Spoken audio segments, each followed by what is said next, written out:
Quand j'ai 18 ans, je vais à la fac. Il me faut du boulot pour avoir un peu de thunes. Donc je réponds à une annonce qui demande à des jeunes de se réunir dans un café, puis on va leur expliquer quel est le boulot. Moi je débarque et on me dit que en fait c'est pour faire du porte-à-porte, pour vendre des trucs. Moi j'avais jamais entendu parler de ça. Je savais même pas qu'il y avait de la vente à porte-à-porte qui existait. Donc on monte dans une camionnette, on va dans un village, on me file un sac avec des bonbons dedans, et puis il faut toquer aux portes et puis vendre le paquet de bonbons, 10 fois son prix évidemment, mais il faut vendre le paquet de bonbons. Donc moi je vends mon sac de paquets de bonbons, puis quand le gars revient me chercher 1 heure plus tard, il me dit combien t'en as vendu. Je lui dis tous.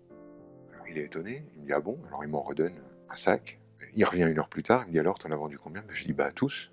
Puis là il comprend pas, il y a un truc qu'il comprend pas, puis moi je suis en train de sentir que je suis sur un filon.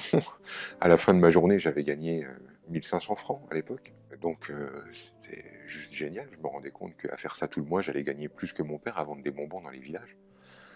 Et je comprenais pas la difficulté qu'ils avaient.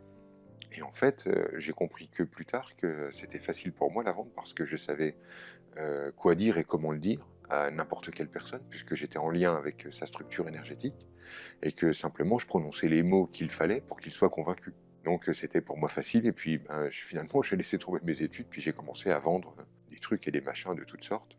Donc ça a démarré comme ça, mais finalement, faire du commerce ou être clairvoyant, c'était la même chose, c'est-à-dire se mettre en lien avec le monde de la personne et entrer dedans.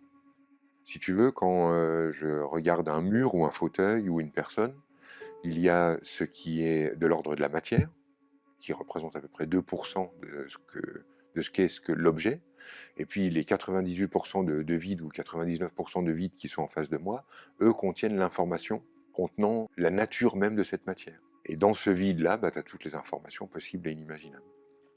Plus tu laisses ton corps ressentir les choses, plus il te renvoie d'informations sur ce que tu es en train de contempler.